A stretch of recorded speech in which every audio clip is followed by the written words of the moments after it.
Now, it was highly prized for its beauty and use and coveted across the globe. We're talking about Chinese porcelain, a commodity that's been cherished for hundreds of years.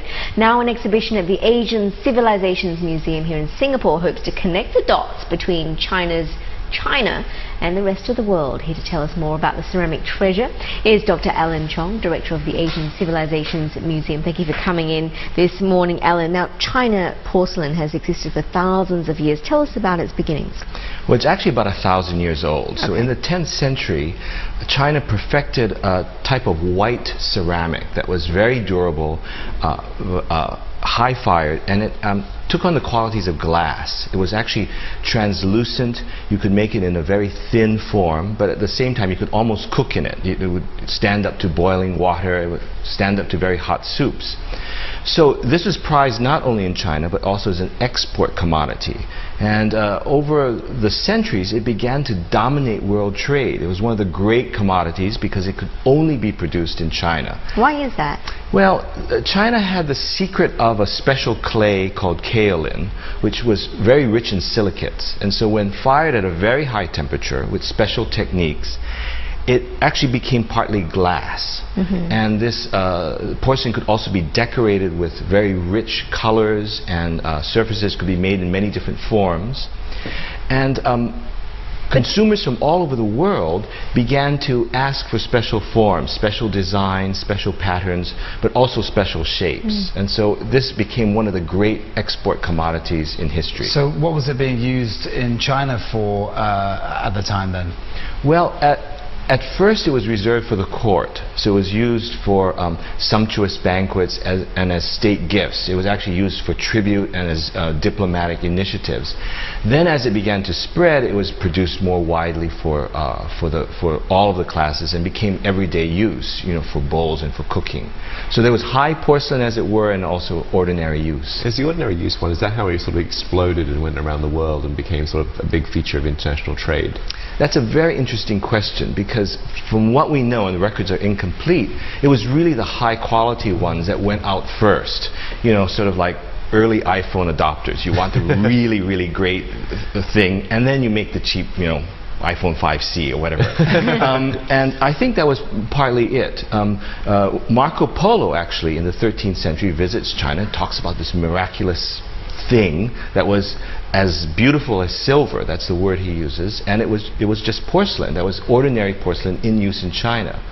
And so it was sent to Portugal, sent to Holland and England, and then the mass trade begins, especially blue and white, these beautiful rich colors, very strong patterns, and then this becomes ordinary use. And as I said, by the 17th century, millions of pieces are being sent to the Netherlands and to England. Now you say it becomes ordinary use, then the term China itself becomes ordinary use and becomes synonymous with these products. That's fair to say? That's absolutely right. There's a confusion about what people are actually buying. Are they buying porcelain? And a lot of the things that are called China were actually made in Japan, even in the 17th century. So there's a confusion. But what we're trying to communicate is that people were actually collecting China, the idea of the country, the civilization, the culture. They wanted a piece of an exotic ancient civilization. And that's, I think, part of the fun of this story. So there were some European countries producing their own porcelain as well. Are there any particular countries that were good at, better than others are doing it? Or? Yeah, this also is a fascinating story, and I always come back to the iPhone analogy because people wanted to copy porcelain. It was such a valuable commodity. It was such a rarity. It was so extraordinary. People wanted to make their own imitations of it. And many countries tried to, duplicate the white coloring, the resilience, but they couldn't do it. And it's not really until the 18th century that Germany produces porcelain. And it's white porcelain that looks, it's actually a copy of Chinese. So they were knocking off China's China. Exactly. Wow. But sometimes the knockoffs weren't as good. They cracked when you boiled soup in them. That's why they're knockoffs. That's right. So can you define porcelain for us? What exactly is it? Yeah. It's a slightly different definition in China as in European languages. But the European definition is a white ceramic that's been hired to a very high degree with this silica clay. So it takes on partially the quality of glass. One of the telltale signs is that very thin porcelain is translucent. It actually transmits light, and that when you knock it with your spoon or fork, it rings. It has this really resilient ring, whereas low-fired ceramics kind of have a dull thud. Yeah, it's like your cup. I'm sure it's not a ring. That has nothing. CNA needs to have better cups. A lot of the artifacts in your collection have some fairly rich backstories about them as well. Perhaps you could tell us a little bit about one or two of those stories. Yeah, I think we were trying to show the highlights of foreign consumption of Chinese porcelain. So we've picked a few examples of things that were highly popular, say in Southeast Asia or in Japan or Europe, where they took on unusual forms. So we have, for example, a water pitcher formed as a dancing woman, with elaborate colors. And we know certainly that these things were collected in the 17th century in Japan, but also at the Mughal court in northern India. So certain objects were very highly prized. We sometimes forget that Southeast Asia was one of the largest consumers of Chinese porcelain. It was used in Java, Sumatra, the Philippines.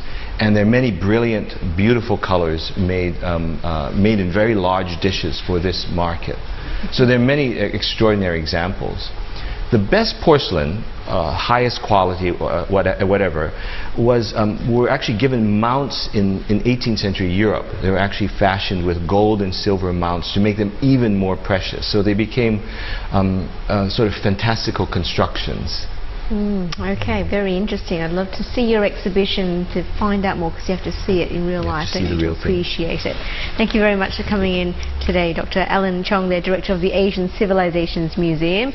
And if you want to check out the exhibition, if you happen to be in Singapore, it's on until the 14th of December, so plenty of time at the Asian Civilisations Museum here. Admission is free for Singapore citizens and permanent residents. Details are at the museum's website shown on your screen right now.